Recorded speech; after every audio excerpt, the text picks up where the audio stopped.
Game of Thrones King Road oyunumuzdan hepinize merhaba dostlar. Bugünkü videomuzda sizler için solucan yolu nasıl yapılır, taktikleri nelerdir, nereye dikkat etmeliyiz?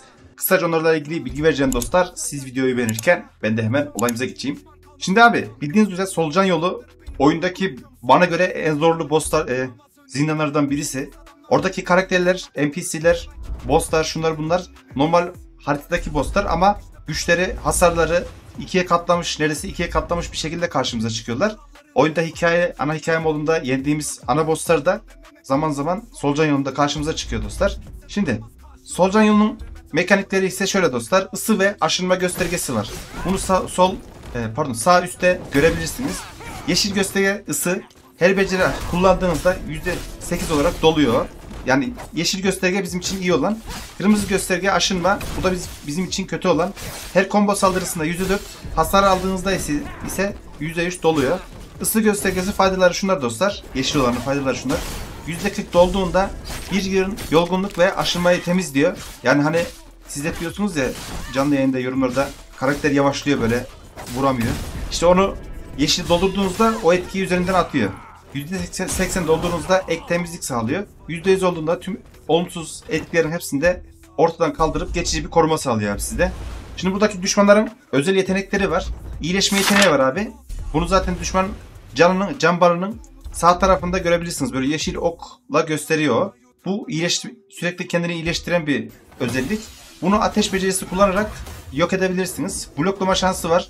Şaşırtma ile kırabilirsiniz. Mesela sizi blokluyor ya, hemen arkasına atlayıp oradan vurabilirsiniz. Saldırgan durumu, özellikle assassin düşmanları da size zırhınız yokmuş gibi saldırıyor. Direkt tak tak tak hasarı %100 vurabiliyor. Ne hasar vuruyorsa, yani zırhınız yok sayıp o şekilde vurabiliyor. Bir de zırhı yüksek düşmanlar var. Onu da becerilerinizi kullanarak kırabilirsiniz onun o özelliğini. Ben burada size zırh seti olarak şampiyonu öneririm abi. Şampiyonun kritik olay çok güzel olduğundan direkt olarak buraya girebilirsiniz. Eğer ki siz daha farklı bir zırh kullanıyorsanız lütfen yorumlar kısmına yazmayı ihmal etmeyiniz.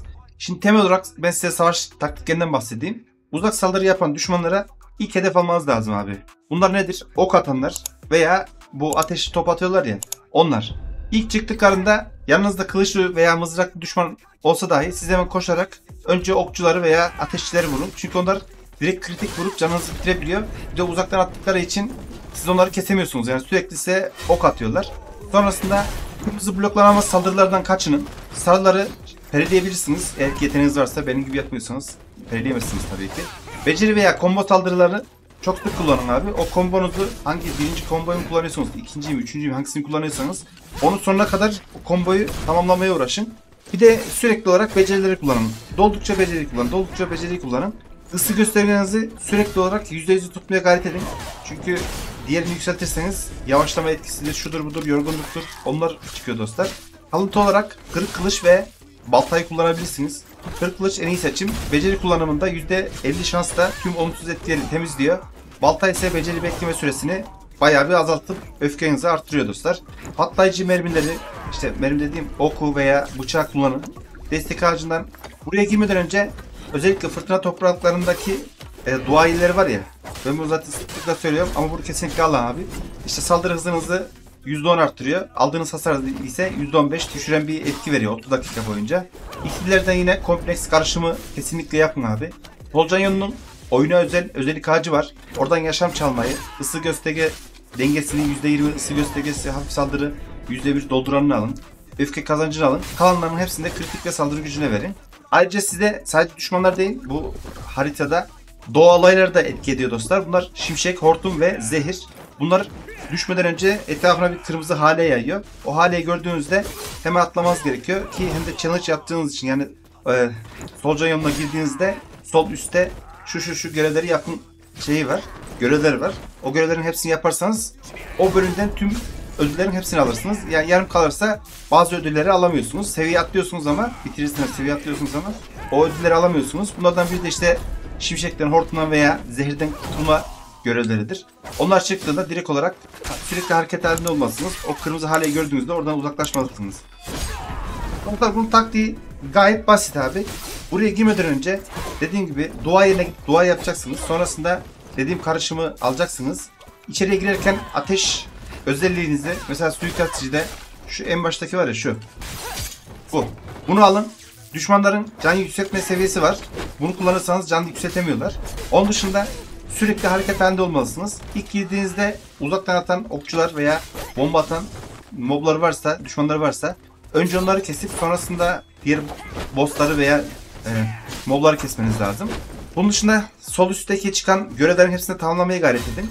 O görevleri hepsini tamamlarsanız hepsi için ayrı ayrı ödüller veriyor. İlla ki normal haritadaki askerlerden buradakilerin seviyesi daha yüksek olduğu için belli bir süre sonra tıkanacaksınız. O yüzden momentumunuzu veya işte takılarınızı, silahlarınızı biraz daha geliştirip o şekilde girmeniz lazım. Solucan yoluyla ilgili söyleyeceklerim bu kadar dostlar. Sağ üstteki ısı veya aşınma barlarını sürekli kontrol edin. Hasar aldıkça karakterinizin aşınma barı yükselir ve karakteriniz yavaşlamaya başlar. Vurduğu hasarlar düşmeye başlar. Ya kötü bir yola gidersiniz öyle diyeyim. Isı barını yükseltmeye gayret edin. Isı barını yükselttikçe de bu etki üzerinizden kalkar ve %100 olduğunda belli bir koruma sağlar. Yani hasar alsanız da bir süre onu koruyabilir dostlar. Solucan yoluyla alakalı söyleyeceklerim bu kadardı. Umarım videoyu beğenmişsinizdir ve bölümle alakalı sizin bildiğiniz, benim atladığım veya yanlış söylediğim kısımlar varsa yorumlar kısmına belirtmeyi ihmal etmeyiniz. Ki daha fazla bilgi de almak isterseniz siz de yorumlar kısmına bakın. Diğer arkadaşlar yazacaktır zaten. Bir sonraki bölümde görüşmek üzere. Kendinize çok çok iyi bakın. Hoşçakalın. Lütfen videoyu beğenmeyi de unutmayın. Kuralları bizim kurallarımız, ayrıntı ona giden yol bizim rotamız. Ahya ve Mehmet Arı Kings Road'da kurduğumuz hakimiyet, kimse duramaz karşımızda. Mehmet Arı bu da YouTube'da kral, Kings Road'u çözdüm herkesten üstün.